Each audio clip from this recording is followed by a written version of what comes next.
بسم اللہ الرحمن الرحیم۔ السلام علیکم دوستو،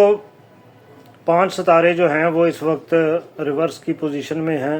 اور ان کے ملک کی معاشی حالات کے بارے میں اور ادھر ادھر کی دوسری چیزیں جو ہیں وہ ڈسکس کر لیتے ہیں۔ دیکھیں 1 نمبر پہ جوپیٹر ہے، یہ 9 اکتوبر سے لے کے 4 فروری تک جو ہے یہ جیمنی میں رہے گا، لیکن یہ ریورس ہی چلے گا۔ اب اس کے سیاسی اثرات یہ ہیں کہ یہ پیچیدہ اور مواصلاتی قسم کے مسائل جو ہے وہ پیدا کرے گا۔ سیاسی جماعتیں غیر یقینی فیصلے اور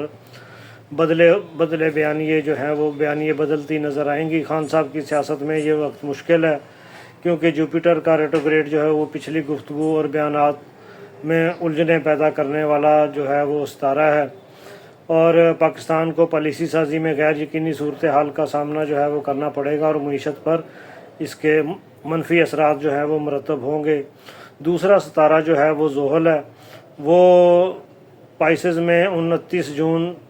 2024 سے لے کے 15 نومبر 2024 تک جو ہے وہ رہے گا۔ اس کے اثرات، اس کا مطلب یہ ہے کہ آنے والے کوئی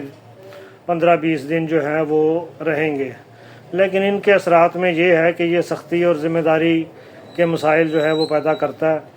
حکومت اور عدلیہ کے درمیان معاملات، جن معاملات نے اب سر اٹھایا ہے، یہ اسی کا کیا دھرا ہے، اور اس کا سیاسی دباؤ، عدم استحکام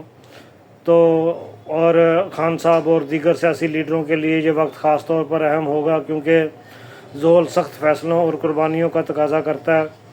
اور رکاوٹوں کا جو ہے وہ بھی، یہ جتنے بھی ریورس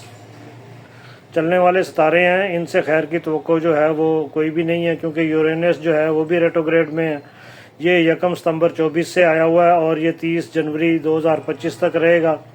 اس کے اثرات جو ہیں وہ یورینس غیر متوقع تبدیلیاں لاتا ہے۔ اچانک ہی کوئی نہ کوئی مسئلہ جو ہے وہ آئے گا، جیسے سٹوڈنٹس کا مسئلہ جو تھا اس نے سر اٹھایا تھا وہ ہو گیا، یا کوئی غیر متوقع چیزیں، انتشار، تبدیلیاں اور غیر متوقع اقدامات، یہ اس قسم کے چیزیں جو ہے یہ لے کے آئے گا۔ معاشی اثرات جو ہیں وہ معیشت میں غیر متوقع جھٹکے جو ہیں وہ لگیں گے، کئی چیزوں کی پرائسز جو ہیں وہ اوپر جائیں گی، معیشت جو ہے وہ اوپر نیچے ہوگی، روپے کی قدر میں اتار چڑھاؤ جو ہے وہ بھی ہوگا، عالمی منڈی میں غیر یقینی کی صورتحال، حکومت کو معیشت کے استحکام کے لیے فوری طور پر اقدامات کرنے پڑیں گے۔ اس کے ساتھ ہی اجازت دیجیے، اللہ حافظ۔